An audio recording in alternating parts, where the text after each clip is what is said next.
Hello dear friends, कैसे आप सब लोग। मैं कसरत काजला और आज आपके लिए लेके आया हूँ जनरल साइंस का एक महत्वपूर्ण टॉपिक जिसके बारे में हम चर्चा करेंगे। और उस टॉपिक में से सभी एग्जाम्स में बहुत ही शानदार क्वेश्चन हमसे पूछता है। और आज का अपना वो टॉपिक है रेस्पिरेटरी सिस्टम।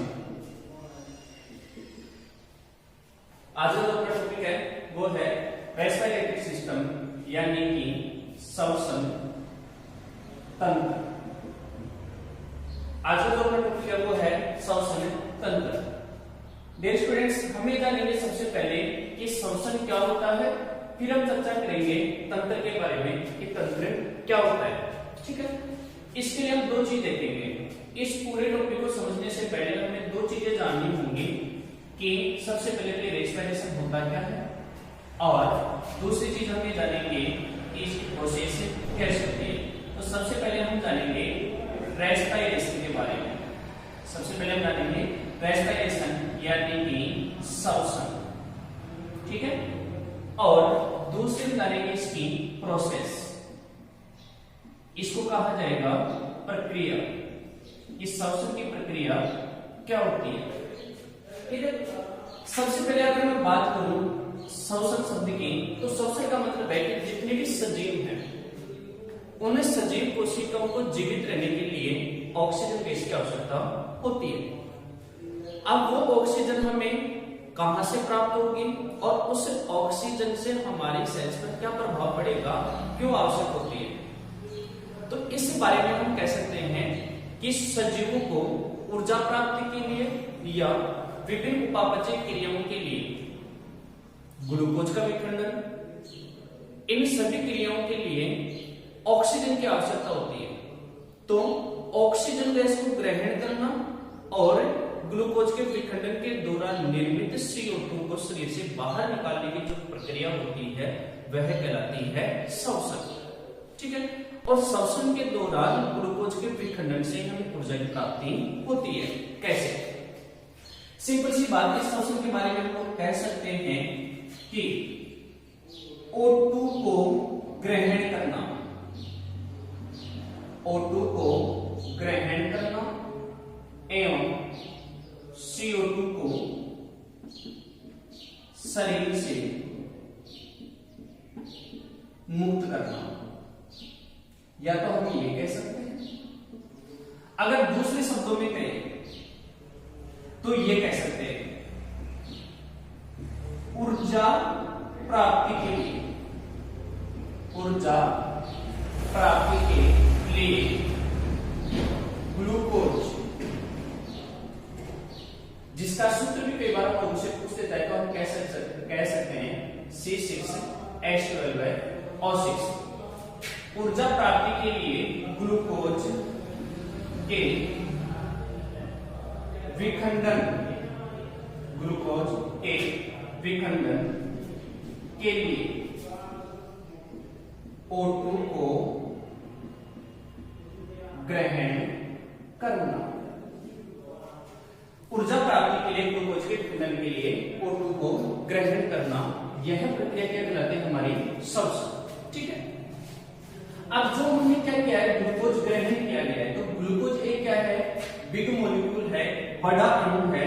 ठीक है, तो इस बड़े अणु का क्या होगा, ग्लूकोज का विखंडन। यहाँ पे मैंने एक शब्द लिखा विखंडन, ग्लूकोज का विखंडन, और इस विखंडन के दौरान हमें ऊर्जा प्राप्त होती है। ठीक है, तो श्वसन जो है, श्वसन एक प्रकार की, श्वसन एक प्रकार की अपचयी, श्वसन एक प्रकार की अपचयी अभिक्रिया है। श्वसन एक प्रकार की अपचयी अभिक्रिया है। अपचयी अभिक्रिया का मतलब है कि बड़े अणु का छोटे अणुओं में टूटना, क्योंकि ऑक्सीजन की उपस्थिति में, हमने यहाँ पे लिखा ऑक्सीजन की उपस्थिति में विखंडन होगा ग्लूकोज का, और इस ग्लूकोज का विखंडन होगा तो ये अपने सरल अणुओं में टूटेगा, और सरल अणुओं में टूटने की जो प्रक्रिया होगी उससे हमें ऊर्जा की प्राप्ति होगी, और ऊर्जा प्राप्त करने के लिए जो प्रक्रम होगा वह क्या कहलाएगा, श्वसन।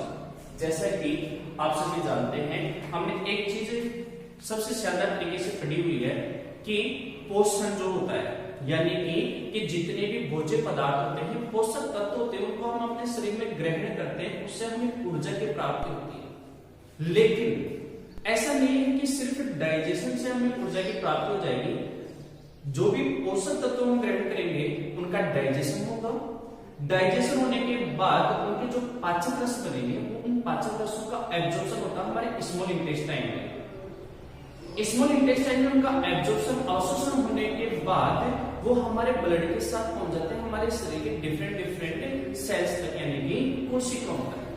अब कोशिकाओं में ऑक्सीजन गैस की प्रेजेंस में, उपस्थिति में उस ग्लूकोज का या पाचन रसों का विखंडन होगा तो हमें ऊर्जा की प्राप्ति।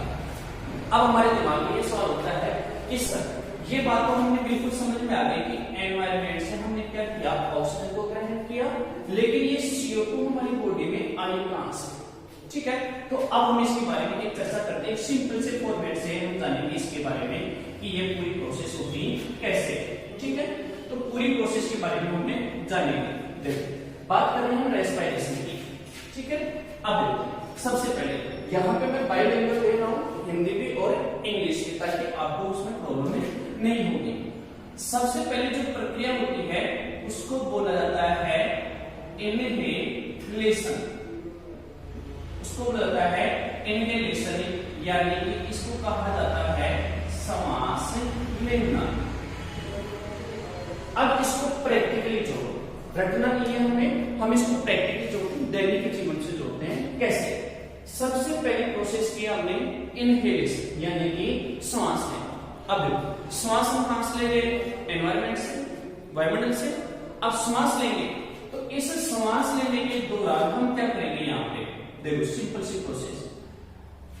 श्वास लेने के दौरान हमने यहाँ पे गैस ग्रहण की O2। अब आपके दिमाग में एक सवाल घूम रहा होगा कि सर एनवायरनमेंट में तो बहुत सी गैसें हैं, जैसे ऑक्सीजन भी है, कार्बन डाइऑक्साइड भी है, नाइट्रोजन भी है, तो क्या हम सिर्फ ऑक्सीजन को ग्रहण करते हैं? नहीं, जब हम सांस लेते हैं तो उसमें हम सभी गैसों को ग्रहण करते हैं, लेकिन हमारी कोशिकाओं की उपापचय क्रियाओं के लिए हमें मुख्यतः जो गैस की आवश्यकता होती है वो होती है ऑक्सीजन की। तो मैं यहाँ पे सिर्फ ऑक्सीजन ले रहा हूँ। ठीक है, इसकी आगे की प्रक्रिया के बारे में कि विभिन्न गैसें हम कैसे लेते हैं तो हम उसको पढ़ेंगे। रेस्पिरेशन प्रोसेस पूरी जो होती है प्रक्रिया क्रियाविधि में, उसमें आपको मैं चल के बताऊंगा कि ये प्रक्रिया कौन कौन सी गैसों का क्या यूज होता है, कितना यूज होता है।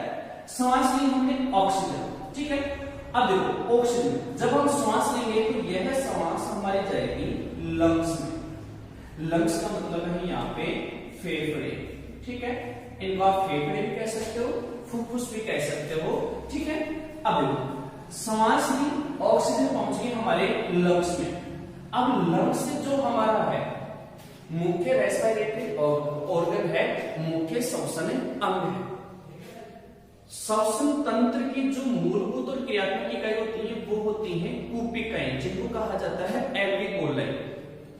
उन एल्वियोलाई में क्या होगा कि जब हम श्वास ग्रहण करते हैं तो एल्वियोलाई का आयतन बढ़ता है, और जब आयतन बढ़ेगा तो गैसों का विनिमय होगा। विनिमय का मतलब क्या है कि जो ऑक्सीजन गैस हमने ग्रहण की है वो लंग्स से कूपिकाओं के माध्यम से जुड़ जाएगी हमारे ब्लड के साथ। यहां से हमारे जुड़ जाएगी ब्लड के साथ। सर ब्लड के साथ कैसे? श्वसन तंत्र की जो मुख्य क्रियात्मक इकाई है वो है हमारी कूपिकाएं, और उन कूपिकाओं में पाया जाता है देहवाटिकाओं का जाल। अब जैसे कूपिकाओं से ऑक्सीजन किसके साथ जुड़ेगी? ब्लड के साथ। इस ब्लड को आप कह सकते हो रक्त, कह सकते हो प्रोटीन। अब क्या करें? ये ब्लड बड़े काम की चीज है हमारे शरीर में, ठीक है।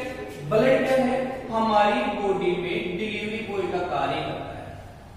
बॉडी में डिलीवरी बॉय का कार्य कैसे? कि जितने भी पाचक रस होते हैं, जितनी भी गैसें होती हैं, जितने भी अवशिष्ट पदार्थ होते हैं, उन सभी को हमारी पूरी बॉडी में ले जाने का जो कार्य करता है, परिवहन करने का कार्य करता है, वो करता है ब्लड। अब लंग्स से O2 किसने लेनी? यहाँ पे ब्लड में। अब ब्लड क्या करेगा? यहां से जाएगा विभिन्न ऑर्गन तक। यहां से जाएगा विभिन्न ऑर्गन, यानी कि इसे हम कह सकते हैं अंग। ठीक है, देखो अब ऑक्सीजन पहुंची अंगों के पास, अंगों से यह ऑक्सीजन जो होगी वो आ जाएगी टिश्यू। इस टिश्यू को कहा जाता है ऊतक, और टिश्यू से यह ऑक्सीजन जो है वो आ गई हमारी सेल के पास, यानी कि इनको कहा जाता है कोशिका। इनको क्या कहा जाएगा? कोशिका। इस प्रकार से हमने सांस लिया, श्वसन हमारे लंग्स में, लंग्स से ऑक्सीजन ब्लड के द्वारा ऑर्गन, ऑर्गन से टिश्यू, टिश्यू से सेल। सर ये वाली प्रोसेस आप सभी को इतना याद होगा कि सजीवों की संरचनात्मक एवं क्रियात्मक इकाई कोशिका होती है। कोशिकाएं मिलकर एक विशेष समूह का निर्माण करती हैं, उस समूह को कहा जाता है ऊतक। ऊतक मिलकर एक समूह बनाते हैं, उस समूह को कहा जाता है ऑर्गन, और ऑर्गन मिलकर बनाते हैं सिस्टम, यानी कि तंत्र, और तंत्र मिलकर निर्माण करते हैं हमारी बॉडी का। ठीक है, अब देखो सेल्स के पास कौन पहुंच गई? यहाँ पे ऑक्सीजन गैस। अब इन सेल में एक विशेष प्रोसेस होती है, इस प्रोसेस को कहा जाता है सेलुलर रेस्पिरेशन। इसको कहा जाता है सेलुलर रेस्पिरेशन, यानी कि हम कह सकते हैं कोशिकीय श्वसन। इसमें होगा कोशिकीय श्वसन। अगर मैं मानव की बात करूं तो यह होगा O2 की प्रेजेंस। इसकी प्रेजेंस होगा O2 की प्रेजेंस। अब इस सेलुलर रेस्पिरेशन के दौरान होगा क्या? अब देखो एक चीज, सेलुलर रेस्पिरेशन मैंने बताया कि ये जो ब्लड है ये डिलीवरी बॉय का कार्य करता है। एक बात मैंने पहले रिपीट की कि जितने भी पाचक रसायन हैं, जितनी भी गैसें हैं, जितने भी अवशिष्ट पदार्थ हैं, इन सभी को जो परिवहन करेगा बॉडी में, पूरी बॉडी में लाएगा, उसको क्या करेगा? ले जाएगा। ठीक है, वो कार्य करेगा ब्लड। पाचन के दौरान मैंने बात बताई कि एक हमारा पोषक तत्व तेजस को कहते हैं कार्बोहाइड्रेट। जब कार्बोहाइड्रेट का पाचन होता है, पाचन होने के बाद कार्बोहाइड्रेट का रूपांतरण हो जाता है ग्लूकोज में, और जब ग्लूकोज में रूपांतरण हो जाता है तो उस ग्लूकोज का अवशोषण किया जाता है हमारे स्मॉल इंटेस्टाइन में, जिनको हम कहते हैं दीर्घरोम।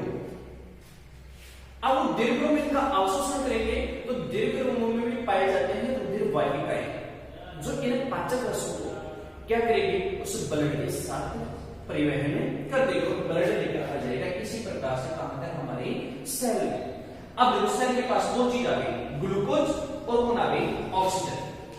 अब देखो मैं यहां पे ले रहा हूं C6H12O6, यानी कि ग्लूकोज। ठीक है, अब इस ग्लूकोज का ऑक्सीजन की उपस्थिति में, यूं कह सकते हैं ऑक्सीजन की उपस्थिति में क्या होगा? इसका विखंडन होगा। ऑक्सीजन की उपस्थिति में इसका क्या होगा? विखंडन होगा। विखंडन होगा तो ये क्या करेगा? ग्लूकोज है। अब देखो इसमें ग्लूकोज में हमें क्या दिख रहा है? कार्बन है, हाइड्रोजन है, ऑक्सीजन है, तीन चीजें। जब इनका विखंडन होगा तो ये ऑक्सीजन की उपस्थिति में निर्माण करेंगे 6 CO, 6 अणु बनाएंगे कार्बन डाइऑक्साइड के, प्लस 6H2, 6 अणु बनाएंगे ये जल के, प्लस साथ में ये बनाएंगे ATP। साथ में क्या बनाएंगे? ATP। अब बात यहां पे आती है कि ये ATP क्या है? तो इस ATP को कहा जाता है हमारी या कोशिका की पावर करेंसी। इसे कहा जाता है पावर करेंसी, या आप इसे कह सकते हैं ऊर्जा मुद्रा। इसे क्या कह सकते हैं? ऊर्जा मुद्रा। आपसे क्वेश्चन पूछने जा रहे हैं कि सजीवों को ऊर्जा की प्राप्ति किस रूप में होती है? तो किस रूप में होती है? एटीपी के रूप में। और अगर आपको इसके बारे में पूछ लिया जाए तो एटीपी का पूरा नाम आपसे पूछ लिया जाए, एटीपी का पूरा नाम, बहुत बार क्वेश्चन रिपीट किया जा चुका है कि एटीपी का पूरा नाम क्या होता है? इसका पूरा नाम होता है एडिनोसिन। इसका पूरा नाम होता है एडिनोसिन ट्राइफॉस्फेट। Adenosine triphosphate. अब देखो दो कार्य करें, ग्लूकोज का ऑक्सीजन की उपस्थिति में विखंडन हुआ, कार्बन डाइऑक्साइड बनी, जल बनी, उपापचय क्रिया में उपयोग होगा, एटीपी ऊर्जा पावर करेंसी। अब इस एटीपी का कई बार ये क्वेश्चन भी पूछ लेता है कि इस एटीपी का निर्माण कहाँ होता है, ठीक है। तो अगर इसके निर्माण की बात पूछ ले तो इसका निर्माण होता है माइटोकॉन्ड्रिया में।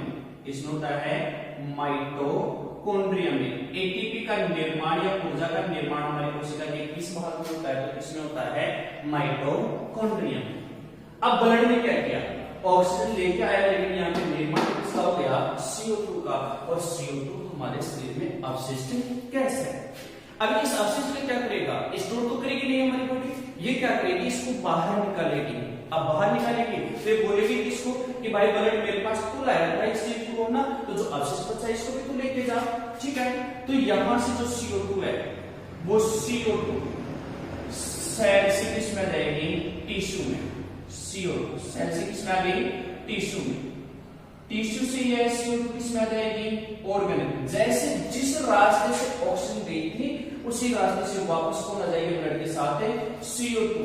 ऑर्गन से यह है वाया ब्लड, ब्लड के द्वारा इसमें आ जाएगी हमारे लंग्स में, इसमें आ जाएगी हमारे लंग्स में, ठीक है।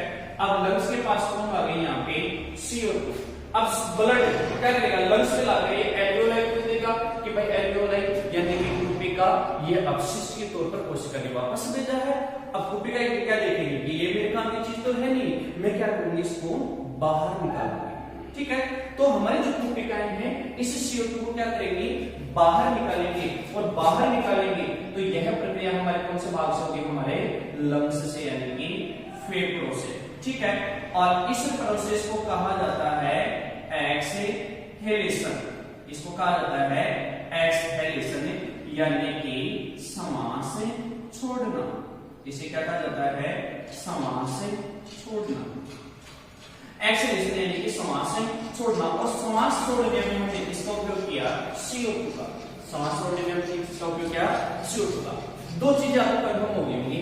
सबसे पहले कि हम ग्रहण कौन सी गैस करते हैं, ऑक्सीजन ग्रहण करते हैं। तो ग्रहण करने के बाद क्या हमारी कोशिका तक कैसे पहुंची, पूरी प्रोसेस बता रही है कि कहां तक पहुंचे हमारी कोशिका। कोशिका में सेलुलर रेस्पिरेशन, कोशिकीय श्वसन, ग्लूकोज का विखंडन हुआ ऑक्सीजन की प्रेजेंस में।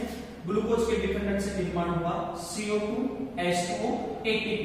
एटीपी के रूप में हमें ऊर्जा प्राप्त होती है, तो इसलिए को कहा गया पावर करेंसी यानी कि ऊर्जा मुद्रा। और इसका निर्माण जो होता है कौन से भाग में होता है, माइटोकॉन्ड्रिया में। यहां से जो CO2 का निर्माण हुआ उसको सेल क्या करेगी, वापस बाहर निकालेगी, तो ब्लड के द्वारा टिश्यू, ऑर्गन, फिर ब्लड इसको लाकर कहां छोड़ देगा, लंग्स में। और लंग्स में छोड़ने के बाद लंग्स क्या करेंगे, इसको वापस से एक्सहेल करेंगे यानी कि सांस को क्या कर देंगे, छोड़ेंगे। अब बात आती है सबसे महत्वपूर्ण क्वेश्चन की। विभिन्न प्रतियोगी परीक्षाओं में एक क्वेश्चन सबसे ज्यादा कंफ्यूज करने वाला ये देता है कि हमारे शरीर में ऑक्सीजन का परिवहन का क्रम है, ऑक्सीजन के परिवहन का क्रम है। जैसे कि आप देख पा रहे हैं ऑक्सीजन का सबसे पहले हमने समास किया, क्रम देखना है हमें। क्रम कैसे कि हम जब ऑक्सीजन को ग्रहण करते हैं तो ये सबसे पहले कौन से भाग में जाती है, फिर कौन से भाग में जाती है, और कौन से भाग में अंत तक पहुंचती है, ठीक है। ऑक्सीजन को ग्रहण किया तो सबसे पहले इसमें आएगी लंग्स में, तो इस बात को हम कह सकते हैं कि यह सबसे पहले आई लंग्स में, ठीक है। लंग्स में आने के बाद यह किसके साथ जुड़ी, ब्लड के साथ, ठीक है। किसके साथ जुड़ी, ब्लड के साथ। और ब्लड से जुड़ने के बाद यह किसमें आएगी, ऑर्गन। इसमें आएगी यह है ऑर्गन यानी कि अंगों में, ठीक है। आप इसको यूं कह सकते हो फुफ्फुस, इसको बोल सकते हो आप फुफ्फुस। दूसरा आप बोल सकते हो इसको आप रक्त, ठीक है। फुफ्फुस के बाद आएगी रक्त में, और रक्त के बाद यह जुड़ जाएगी हमारे अंगों से। अंग आपको ऑप्शन में ना दे तो आपको दे सकते हैं वहां पे कोशिका भी, ठीक है। तो ये होगा हमारे ऑक्सीजन के परिवहन का क्रम। फुफ्फुस होगा रक्त में, रक्त से फिर इसमें आएगी ऑर्गन में। इस प्रकार हमारे श्वसन की प्रक्रिया क्या होती है, सर्कुलेट होती है हमारे बॉडी में, कि हम सांस लेते हैं और छोड़ते हैं। लेने के दौरान हम ऑक्सीजन गैस का उपयोग करते हैं, छोड़ने के दौरान हम CO2 को उत्सर्जित करते हैं, ठीक है। यहां तक का आपको ये चीज समझ में आएगी, बिल्कुल आसान है। 2 क्वेश्चन कवर करो यहाँ पे। सबसे पहले काफी क्वेश्चन हमने यहाँ पे कवर किए, लेकिन एक सबसे महत्वपूर्ण क्वेश्चन ऑक्सीजन के परिवहन का क्रम। दूसरा क्वेश्चन एटीपी का फुल फॉर्म पूछ लेता है, एडिनोसिन ट्राइफॉस्फेट। तीसरा क्वेश्चन पावर प्लांट से ऊर्जा मुद्रा कौन है, तो एटीपी। आपसे क्वेश्चन पूछा जाए एटीपी का निर्माण या ऊर्जा का निर्माण कौन से भाग में होता है, तो कौन से भाग में होगा, माइटोकॉन्ड्रिया में। ग्लूकोज का विखंडन कौन सी प्रक्रिया के फल से होता है, तो इसका होगा सेलुलर रेस्पिरेशन यानी कि कोशिकीय श्वसन। ठीक है, यहां तक आप लोगों को समझ में आया होगा। ठीक है, आप इसका स्क्रीनशॉट ले सकते हैं। आगे क्या मैं चर्चा करूं, तो अब बात आती है प्रोसेस की। ठीक है, कि रेस्पिरेशन प्रोसेस या ये जो श्वसन की प्रक्रिया है वो क्या होती है। ठीक है, अगर मैं श्वसन की प्रक्रिया की बात करूं तो देखो यहाँ पे जो प्रोसेस है, इस प्रोसेस को हम एक नॉर्मल वे में देखते हैं कि 2 चीजें हमारे ये चीज हमारे इस काम में आएगी। देखो, श्वसन को हम कह सकते हैं जो प्रोसेस है, अभी हम बेसिक समझ रहे हैं, अभी हमने सिस्टम शुरू नहीं किया है, बेसिक समझ रहे हैं। प्रोसेस यानी इसकी प्रक्रिया, प्रक्रिया क्या है। अगर मैं इसकी प्रोसेस की बात करूं तो प्रोसेस का मतलब होता है कि यह प्रक्रिया श्वसन की, जो हम सांस लेते हैं, जैसे मैंने बात की आपसे इनहेल और एक्सहेल। ठीक है, तो यह प्रोसेस होता है 2 प्रकार का। एक होता है सामान्य श्वसन, एक होता है सामान्य श्वसन और एक होता है असामान्य श्वसन। सामान्य श्वसन और दूसरा होता है असामान्य श्वसन। ठीक है, इसको आप कह सकते हो एबनॉर्मल रेस्पिरेशन, इसको कहा जाता है एबनॉर्मल रेस्पिरेशन, और सामान्य श्वसन को कह दिया जाएगा नॉर्मल रेस्पिरेशन। सामान्य श्वसन को दूसरा कह दिया जाएगा असामान्य श्वसन, नॉर्मल रेस्पिरेशन और एबनॉर्मल रेस्पिरेशन। सभी सजीव श्वसन की प्रक्रिया करते हैं, श्वसन की क्रिया करते हैं। सबसे पहले सामान्य एक नॉर्मल जो रेस्पिरेशन होता है वो कैसे होता है, देखो। सबसे पहला कार्य हम क्या करते हैं, श्वास लेते हैं। श्वास लिया, श्वास लेते हैं, श्वास को क्या करते हैं, छोड़ते हैं। ठीक है, सबसे पहली प्रक्रिया हमने यहां पे क्या किया, श्वास लेना। सबसे पहले जो प्रोसेस होती है वह प्रोसेस होती है श्वास लेना। हमने श्वास लिया, श्वास लेते हैं क्या करेंगे, श्वास छोड़ते हैं। तो दूसरा कार्य होता है श्वास छोड़ना। ठीक है, हमने कार्य किया, सबसे पहले हमने श्वास ग्रहण की, ग्रहण करने के बाद हमने श्वास को क्या किया, छोड़ा। ठीक है, श्वास छोड़ने के बाद का जो तीसरा कार्य होता है, हम क्या करते हैं, कुछ सेकंड के लिए अपने आप को पॉज करते हैं। ठीक है, हम अपने आप को क्या करते हैं, पॉज करते हैं। ठीक है, हम अपने आप को क्या करेंगे, पॉज करेंगे, और पॉज करने के बाद हम क्या करते हैं, वापस श्वास लेते हैं। कैसे, हमने श्वास लिया, श्वास लेते हैं, क्या करते हैं, श्वास को छोड़ेंगे, फिर हम क्या करेंगे, रुकेंगे, फिर श्वास लेंगे, श्वास को छोड़ेंगे और रुकेंगे। ये प्रोसेस कौन सी है, सामान्य श्वसन। अब बात किसकी आती है, असामान्य श्वसन। इसकी थोड़ा सा विपरीत। सबसे पहले इसमें भी हम क्या करेंगे, श्वास लेंगे, यानी कि श्वास लेना। सबसे पहला कार्य हमारा श्वास लेना। इस असामान्य श्वसन का आप यूज समझ सकते हो। नॉर्मल का श्वास लिया, छोड़ा, रुके, फिर श्वास लिया, छोड़ा और फिर रुके। असामान्य श्वसन, आप इस बात को कह सकते हो बाबा रामदेव वाला। सर बाबा रामदेव वाला कैसे, बाबा रामदेव क्या कहते हैं, श्वास लो, हमने श्वास लो। फिर बाबा रामदेव आगे कहते हैं कि अब श्वास को रोककर रखो, यानी कि उसको पॉज करो। ठीक है, फिर बाबा रामदेव क्या कहते हैं, श्वास को छोड़ो। तो हम क्या करेंगे, श्वास छोड़ना। और जैसे हम श्वास छोड़ेंगे तो फिर हम क्या करेंगे, वापस श्वास ग्रहण करेंगे। ये लीजिए, ये प्रोसेस कौन सा हो गया? असामान्य श्वसन। ठीक है, सबसे पहली चीज सामान्य श्वसन हमने जाना, दूसरी चीज असामान्य श्वसन। श्वास लो, फिर उसको कुछ समय तक के लिए रोक कर रखो जितनी कैपेसिटी होती है। ठीक है, उसके बाद हम सांस को क्या करते हैं? छोड़ते हैं, और छोड़ने के बाद हम सांस को वापस क्या करते हैं? लेते हैं, रोक कर रखते हैं और फिर हमें छोड़ते हैं। ये प्रोसेस हमारी हुई रेस्पिरेशन की, यानी कि श्वसन की। ठीक है, यहां तक का आप लोगों को समझ में आया होगा। अगर यहां तक का कोई दिक्कत हो तो आप मुझे कमेंट करके जरूर बताइएगा ये वीडियो आपको कैसा लगा, आपको कितना समझ में आया। इसके लिए आप मुझे बताते रहिएगा, आपके कमेंट्स मुझे बताएंगे कि आपके आगे के वीडियोस मुझे किस तरीके से अपलोड करने हैं। ठीक है, और उसके बाद में लगातार